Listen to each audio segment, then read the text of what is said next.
Hello, everyone. Welcome, everyone, to Lucie's Inspiring Stories.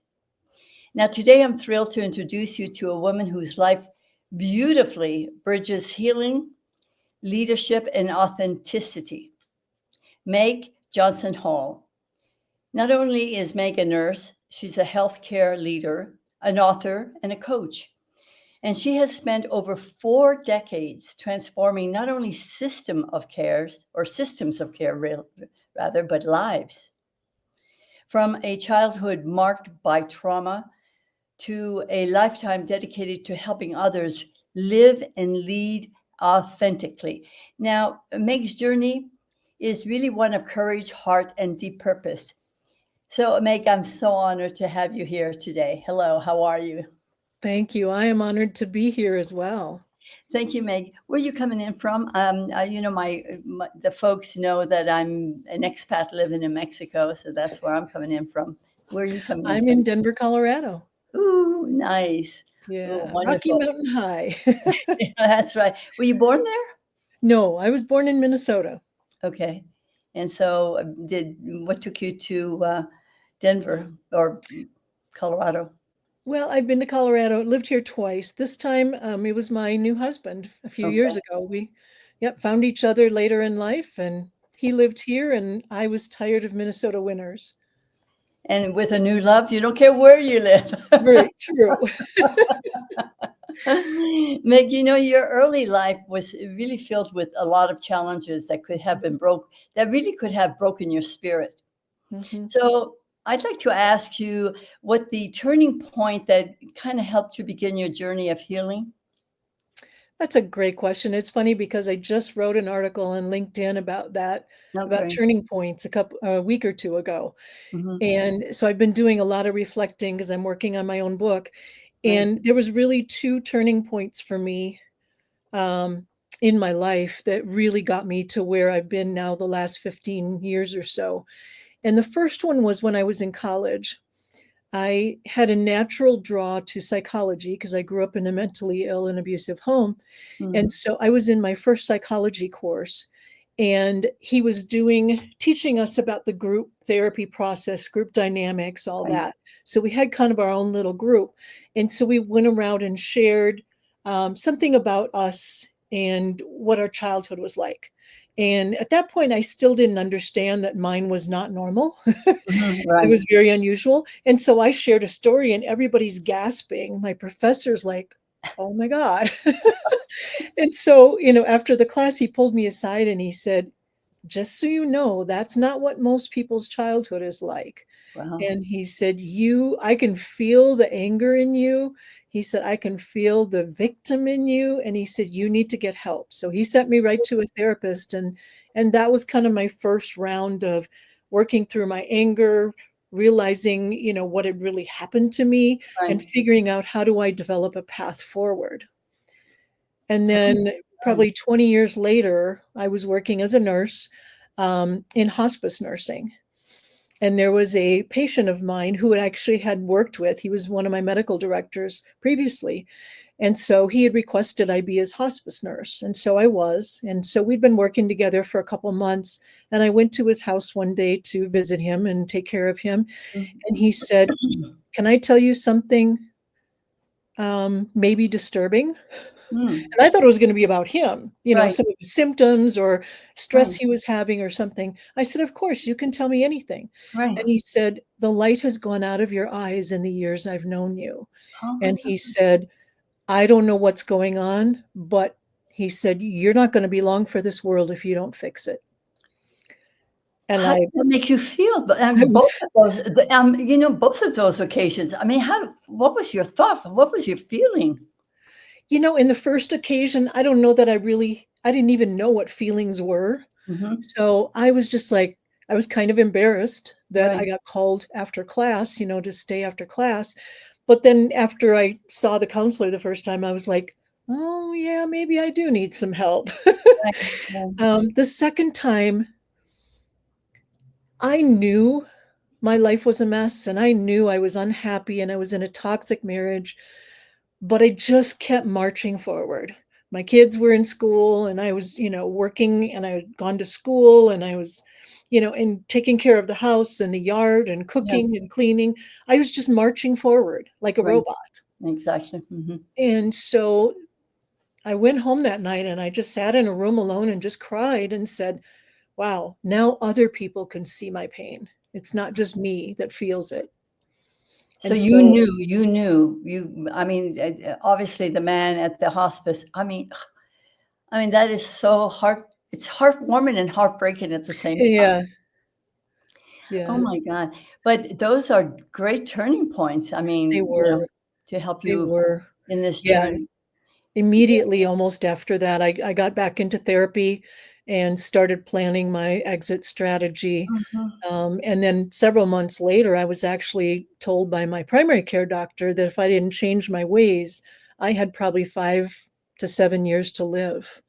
And I was in my early 40s. Oh my God. Did you have some kind of condition for him to I had a say? multiple. I was overweight. I was smoking. My cholesterol was high. My thyroid was non-existent, pretty So much. just out of Chronic bronchitis. Yeah, there was this whole multitude of things. the body out of sync. Yeah, Totally. Oh my God. We talk about authenticity. I think you're just a very authentic person. I mean, years back when you shared that story today, they'd say, thank you for sharing that story, and thank you right, for your vulnerability. right. But, that's not the way it was back then. No, No, no, no, it wasn't. So, you said that authenticity became your compass, so right. what does it mean now to you? What does it mean to live authentically on a daily basis? For me and for the people that I work with, it's really just stopping that Mhm. treadmill Yeah, for a bit and kind of doing some serious reflection of what are my values? right, What brings me joy? And then usually when I'm working with other people, and I've certainly done this myself several times, is doing an assessment of what time in my week am I spending devoted to my values and my joy. right. And it's amazing. Some of the people I work with, are in corporate America, and maybe 4% of their time out of 100% in a week is devoted to their values and their joy. Well, we become so robotic, We so, too. you know, the pause, I call it the Yeah, pause, is so important. Just it's to incredibly important. I mean, we go from one box to the other, the house Mhm. box, the car box, the office box, Yeah. it's one to the other without thinking. If you don't take that pause, when they say stop and smell the flowers, that's what Yep. they mean, pause and be present to life. Yeah. Yeah, I Wow. think one of the things that helped me the most to really pause is my ritual of meditating every morning. Right. I that's my pause. Now, sometimes I'll have more pauses in the day, but that's the big one. Right. And I just pause and I reflect on, what's going on inside of me. What am I feeling? What am I thinking? What is my purpose for today? And then I look at my calendar after I'm done meditating and go, okay, how much of my calendar for today matches my purpose, matches my values and my joy? Great And most of the perspective. time, Yeah. it's about 60 to 70%, which is Wow. phenomenal. Because then you know what to prioritize. Right. Oh, that's really interesting. I do believe in morning rituals. I mean, I don't think that I can start my day without my routine. Yeah. In fact, I just went through 3 weeks of being away. Mhm. I went on vacation to Montreal, and I was with my sister. And sometimes when you're away, you just Yeah. can't do the routine. Yeah. And I was so discombobulated when I got back home. It was like, where do I start? I feel like Yeah. total discombobulation. It was like, okay, Lucy, take the first step. What's Right. the first step in your routine? What is it? And Mhm. it took me a couple of days to It get back does. into it. And Yeah. it's so important because I don't know about you, but for me, if I don't do this routine, I can't get into that state that I need to be with people and to serve them. You know, Right. I just Absolutely. can't do that. Absolutely. Well, you've had 40 years in healthcare. That's a long time. It was. How did your personal healing, because it sounds like you've gone through a lot and you've done a lot of healing. How did that personal healing influence the way you lead and inspire others today? That's a great question. I've reflected on this many times because I was always seen as a good leader, as insightful, and part of that I think was that I was a psych nurse for the first several Right. years, and so I always had a genuine care for people and desire to make sure that we're providing the best care possible. But I always had a desire to learn. I went and got my master's, even though I was going through this really crazy time. But I found that I never really deeply connected with people until I had gone through my own authentic journey. And once I did, both my nursing skills and my leadership skills went to a whole new level because I could really just be present and not be sitting up there. Okay, what am I going to say next? What am I thinking? Well, what do I got to do next? I would just be truly present with that person. And that makes such a difference in healthcare and in leadership and in life. Absolutely. In life, period. Yeah. Absolutely. Absolutely. Yeah. And it all comes down to listening to, Mhm. you It know, does. how many of us sit and really listen? Because I heard once that if you're really listening to a person, you have nothing to say back. Mhm. It's like, and that person doesn't want necessarily, I can't talk today. The person doesn't not want to get the advice, because if they did, they would ask for it. Right. Sometimes they just want you to listen. Yeah, I think one of the responses that I learned, over the last 15, 20 years is to just say, I hear you, Yeah. you Wow. know. Those are big words. They are, or I understand what you're saying. Yeah. And not having to have this whole nice, beautiful spiel that I can whip out the minute the last word comes out of their mouth, Right. and gotten comfortable with quiet, and Yeah. after someone shares a story, just sitting quietly for a moment And and then reflecting. and Absolutely. reflecting and just saying, I hear you, you Yeah. know. Absolutely.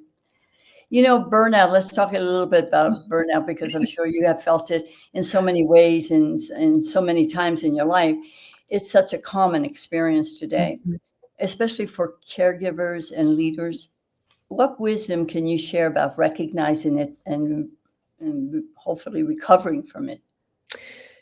Yeah, I know for me and a few of the people that I've worked with, it's really when you start dreading doing what you normally do. So, Mm, if it's a Monday morning and you're going into your leadership role and Sunday, you're just sick about it. You're just dreading it. You're wow. ruminating on it. Same for nursing. If you wake up in the morning at 5 a.m. to get ready for your shift and you just got this pit in your stomach and you're like, God, what's today going to bring? You Yeah. know, um, to You're me, burnt out. yeah, I was gonna say that it's at that point, some people can do really well of Yeah. going and pretending, and doing the best that they can, but eventually that will catch up with you. And I know for me, I would get irritable and overwhelmed really easy and frustrated really easy when I was burnt out. And my Sundays were just terrible. Yeah, I felt the same way when I was teaching. Mhm, When the end has come, it's mhm, time to go, mhm. because Sundays I used to hold on to weekends, but come Sunday late afternoon, Mhm. I would just like panic, Yeah. like, oh no, I got to go back, Yeah, and I one of haven't the done the things work yet. I got really burned out of leadership, mostly because what I was being asked to do was not in line with my values. Gotcha. And so I'd been in leadership, I think, maybe 14 or 15 years. And I had an event with a boss that was asking me to do things I just could not do. And I realized at that point that I was just done. I'd been working 70 hours a week. I was done. And so that's actually when I made that transition to go to hospice care and care for patients at end of life. And that was to me a lifesaver, not just because of what happened for my turning point, but just in general. I really was able to be present. You have to be present for those people. You do, and be open and learn. And the people that are in the last months of their life are the most honest people you will Yeah, ever know. I'm And sure. that was the first time I think in my life I'd seen what it was like for two people to truly be in love. Mm. And that inspired me that my next time I would find that kind of love. Wow, that's a great experience. Are you Mhm. still with hospice? No, no, I retired out of healthcare, just in the last year, and Okay. then started doing healthcare consulting and coaching and teaching. Okay. And you call yourself a travel guide.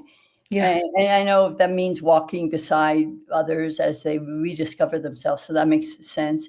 Mhm. How do you help someone who feels lost or, not connected to their true purpose? Yeah, I think, first of all, it's really understanding why they're in that spot, Hmm. understanding what's been going on the last 6 months or the last 2 years or the last 5 years that's kind of led them to being in that point of being lost. And you've And been then there, just so you know. yeah, I've been there a couple times, and so I know exactly what it's like. Yeah.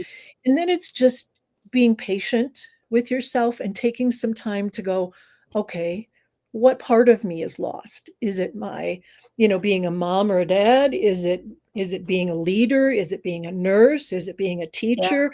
What part of me is lost? Great And then how question. did I get here? Yeah. How did I get to this point of being lost?" Yeah, we wear so many hats. That's Yeah, I love that question. That what part of me is being lost? Because not right, all of me is lost, but right. to pinpoint that is really crucial. Wow. It is. You've been. Yeah, I know that you've been a leader, and I know Mhm, that you were burnt out. Yeah, you worked with organizations like the Mayo Clinic, I think, mhm, and Health Partners. mhm, mhm. What leadership lesson has stayed with you through all of these roles? So there's a balance I find in leadership, and one of those is doing your best to be your authentic self, Hmm. being as transparent as you can, and picking and choosing your battles. Those are the 3 things to me that I really had to learn over time. Yeah, it's also Um, life. it is life too as Yeah. well, but, it's sometimes a corporate thing comes down with something that you just are sick about, you don't Mhm. wanna do, and so you have to kind of figure that out for yourself is, "Can I support this? If I don't support this, what will happen? And can I recommend some adjustments to it?"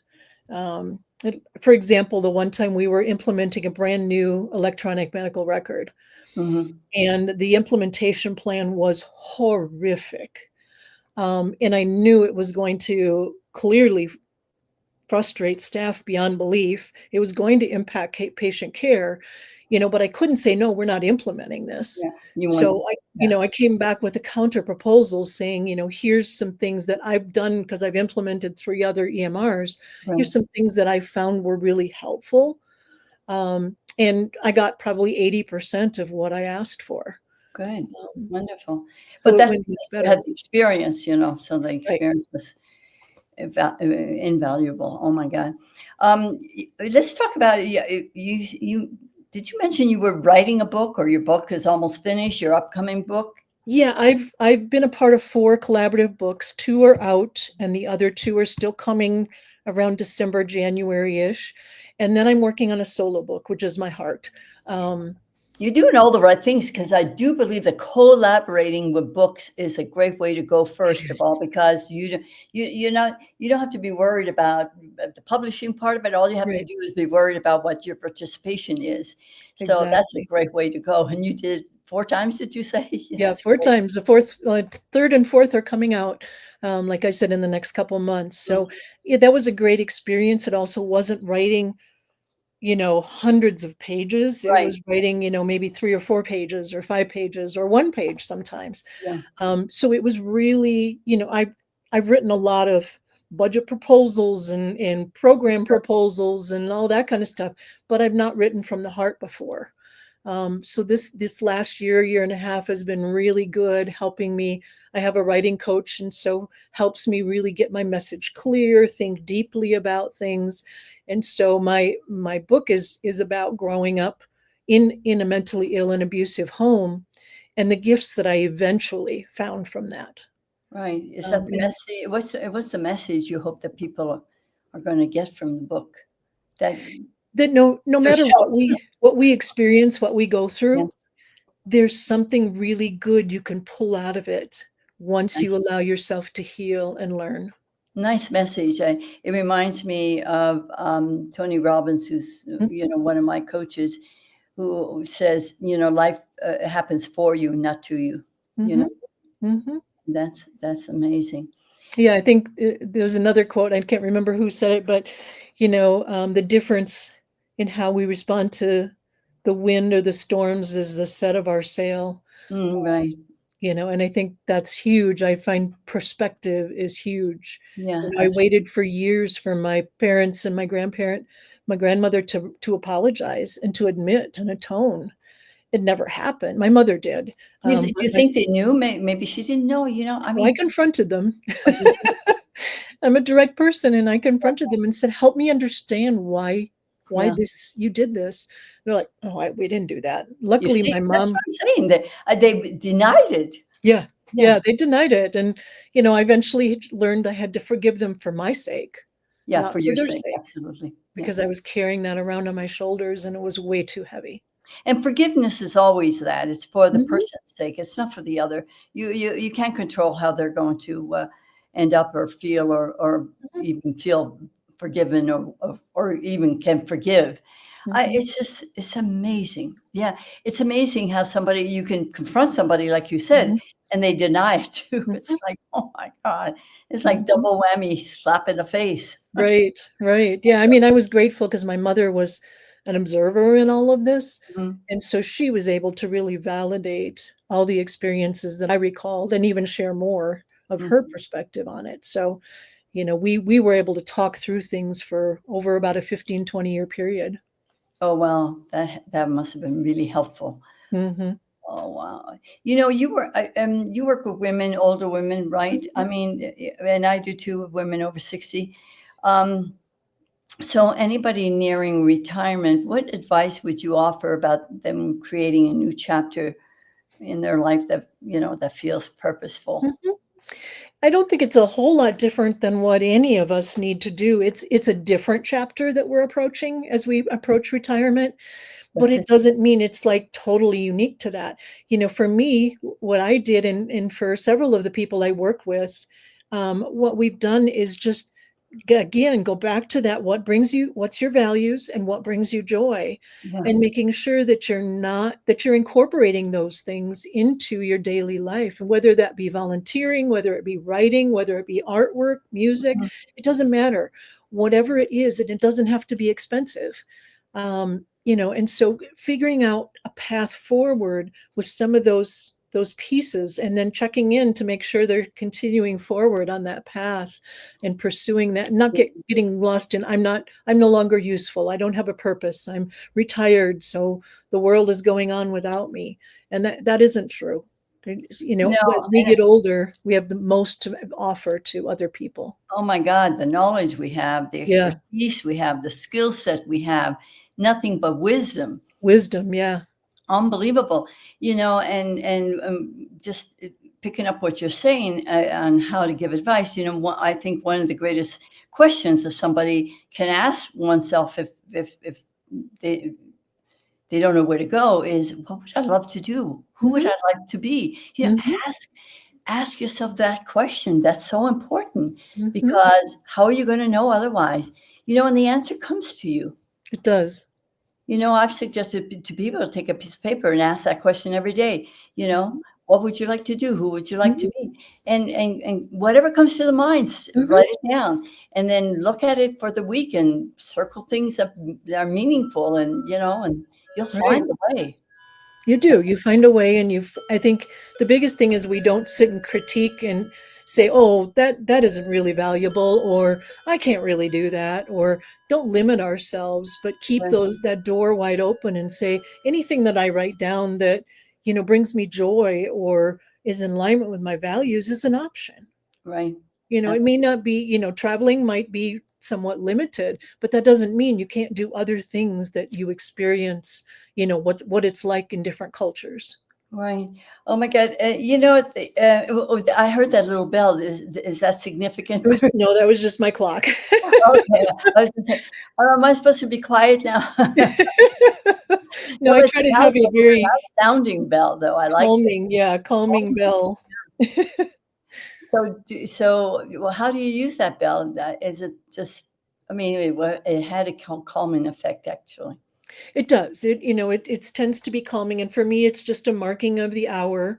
Mhm. We're hitting on the top of the hour, and Right. so it serves for me to kind of calm myself Yeah. down. I usually listen to it right before I start a meeting with someone, and it also keeps me on time. So if I had something that was going to end on the hour and I Right. hear that bell, it reminds me, ooh, wrap it up. All right. And finally, Meg, if you could speak to that little girl you once were, Yeah. the one who hadn't yet found her voice, what would you tell her now? First of all, you are so worthwhile. Mm, You are kind, you are smart, you are amazing, and don't let anyone tell you anything different. Pursue those dreams. right. Wonderful. Is there anything we haven't touched upon that you'd like to say to the audience? Because I know that it is the top of the hour, and I usually like to keep these, Mhm. encounters to a half an hour. Anything that I haven't mentioned, I haven't asked you that you'd like to mention? Yeah, I think number one, the authenticity journey is not easy, but Yeah. it's so worth it. Mhm. And know that I offer kind of an intro course. It's 2 days, 3 hours each day to just kind of introduce and start that journey for people. So they can find out about that on my website. And it doesn't matter where you are. If you're sitting in a victim stance, you can get there. You can go there. And if you're burnt out, we can get there and go there too. But the first step is walking into it and saying, yeah, I'd like some help. I'd like a travel guide to help me through this journey. And you are the travel guide. By the way, audience, I'm just pointing over here. These are call to action buttons. And if you click the middle one where it says connect with Meg, it will take you to her LinkedIn. And the one below will take you to her website. Now, the nice thing about these call to action buttons, and that's why I like this platform so much, is that most people see the replay. Mhm, And even during the replay, these call to action buttons are operative. mhm, So while we're talking, you can click any one of those two buttons. It will open up another page. It won't even take you away from this. And you can connect with Meg, mhm, or you can actually see on her website the courses that she is offering. So make sure that you do that.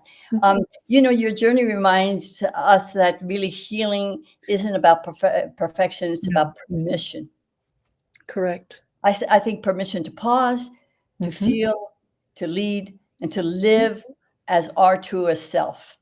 Yep, feel whatever is there. It's okay to feel, and then, yeah, move forward from there. And to everybody listening, remember that authenticity isn't something you find, it's something you return to.